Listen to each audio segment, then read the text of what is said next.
Kisah ulul azmi, bahtera kesabaran Nabi Nuh alaihi salam.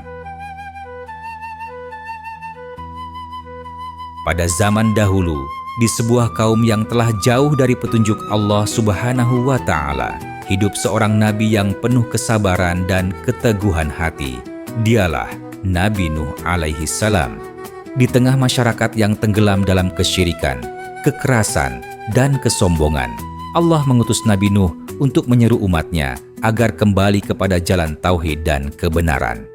Selama 950 tahun, Nabi Nuh berdakwah tanpa henti. Ia mengetuk setiap hati, mengunjungi satu persatu kaumnya siang dan malam, dengan harapan mereka kembali kepada Allah Subhanahu wa Ta'ala. Dan sungguh, kami telah mengutus Nuh kepada kaumnya, maka dia tinggal bersama mereka selama 1000 tahun, kurang 50 tahun. Kemudian mereka dilanda banjir besar, sedangkan mereka adalah orang-orang yang zalim.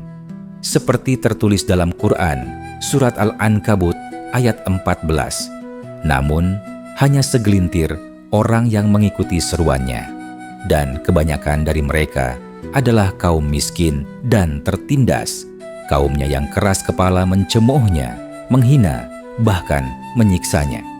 Mereka berkata, "Wahai Nuh, sungguh engkau telah berbantah dengan kami, dan engkau telah memperpanjang bantahanmu terhadap kami. Maka datangkanlah kepada kami azab yang engkau ancamkan, jika kamu termasuk orang yang benar." Seperti tertulis dalam Quran Surat Hud ayat 32. Namun, Nabi Nuh tak pernah gentar. Ia terus berdakwah, sabar dan tabah, meski setiap hari mendapat hinaan dan penolakan, bahkan dari istri dan anak kandungnya sendiri.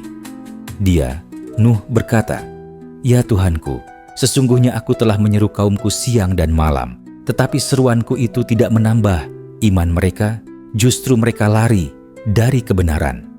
Seperti tertulis dalam Al-Quran Surat Nuh ayat 5 dan 6.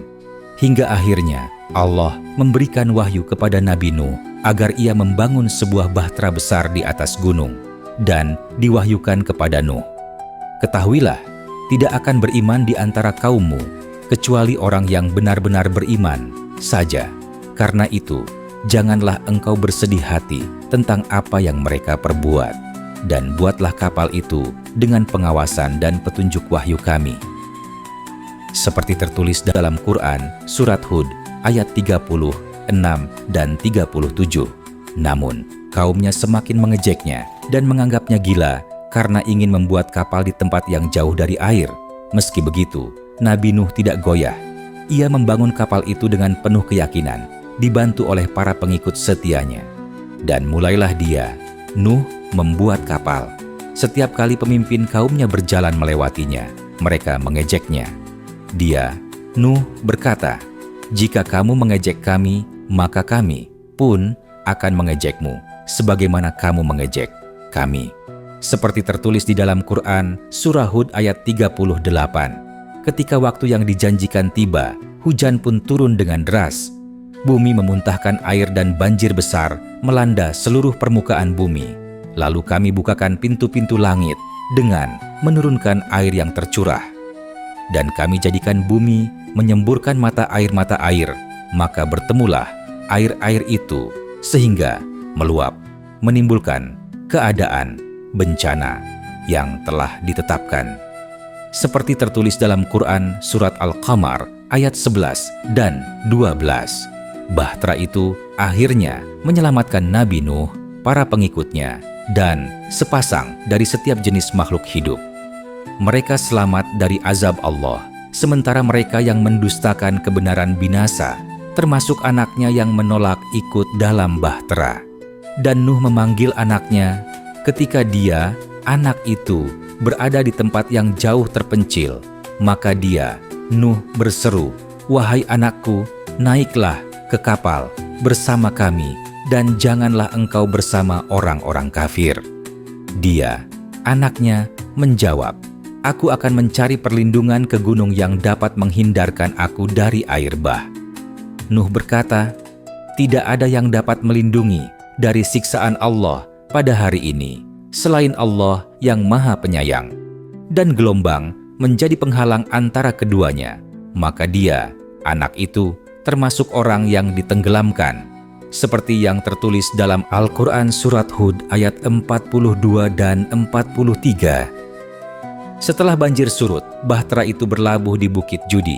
Di sanalah kehidupan baru dimulai, dan Nuh memimpin umatnya yang beriman dalam membangun peradaban yang bertauhid. Dan difirmankan, "Wahai bumi, telanlah airmu, dan wahai langit, hujan, berhentilah."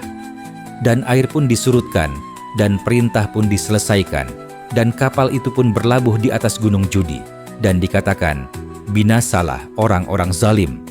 Seperti tercantum dalam Quran Surat Hud ayat 44.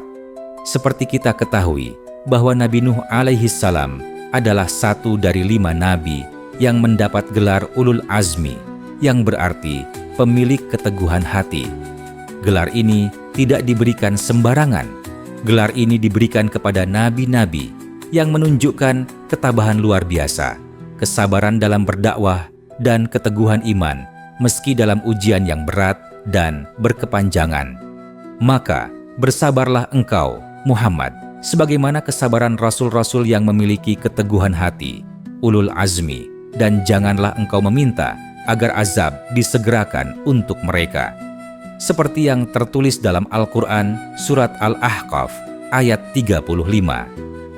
Dan keteguhan hati dalam menjalankan perintah Allah ini terlihat dari beberapa hal yang telah dilalui oleh Nabi Nuh alaihi salam. Seperti kita ketahui bahwa Nabi Nuh memiliki kesabaran yang luar biasa, di mana beliau berdakwah selama 950 tahun. Tentu saja itu bukanlah waktu yang singkat, namun demikian Nabi Nuh tetap sabar, walaupun hanya memiliki sedikit pengikut. Selain itu, Nabi Nuh juga selalu berdakwah dengan penuh keteguhan. Beliau tidak pernah lelah ataupun putus asa, walau ditolak terus-menerus oleh kaumnya. Ujian berat yang diterima Nabi Nuh secara pribadi juga tidaklah mudah. Nabi Nuh diketahui harus kehilangan anak dan istrinya dalam azab. Ini adalah ujian yang sangat menyakitkan. Namun demikian, beliau tetap taat kepada perintah Allah Subhanahu wa Ta'ala. Ketaatan yang dimiliki Nabi Nuh juga sangat total. Saat diperintah untuk membangun kapal oleh Allah, Nabi Nuh tidak ragu. Ia taat meski tak masuk akal bagi manusia pada saat itu. Sementara itu, kisah keteguhan hati Nabi Nuh dalam berdakwah juga memberikan pesan moral yang sangat berharga untuk kita teladani, seperti yang pertama, yaitu kesabaran adalah kunci dalam perjuangan. Hasil dari sebuah perjuangan kadang tidak langsung terlihat, tapi Allah selalu mencatat setiap usaha kita. Yang kedua adalah keteguhan dalam kebenaran lebih penting daripada jumlah pengikut. Yang sedikit namun taat lebih mulia dari yang banyak tapi sesat.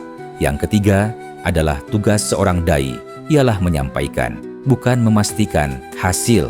Sebab hidayah hanya milik Allah Subhanahu wa Ta'ala.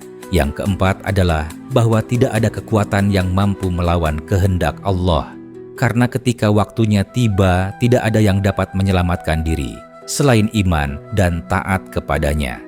Dan yang terakhir adalah ketaatan penuh kepada Allah Subhanahu wa Ta'ala harus melampaui emosi personal, bahkan kepada keluarga sendiri jika mereka ingkar. Semoga melalui kisah perjuangan Nabi Nuh alaihi salam dalam berdakwah sehingga mendapat gelar Ulul Azmi tadi bisa menjadi pemicu bagi kita untuk terus berbuat baik, sabar, dan taat pada perintah Allah Subhanahu wa Ta'ala. Amin. Ya Rabbal Alamin.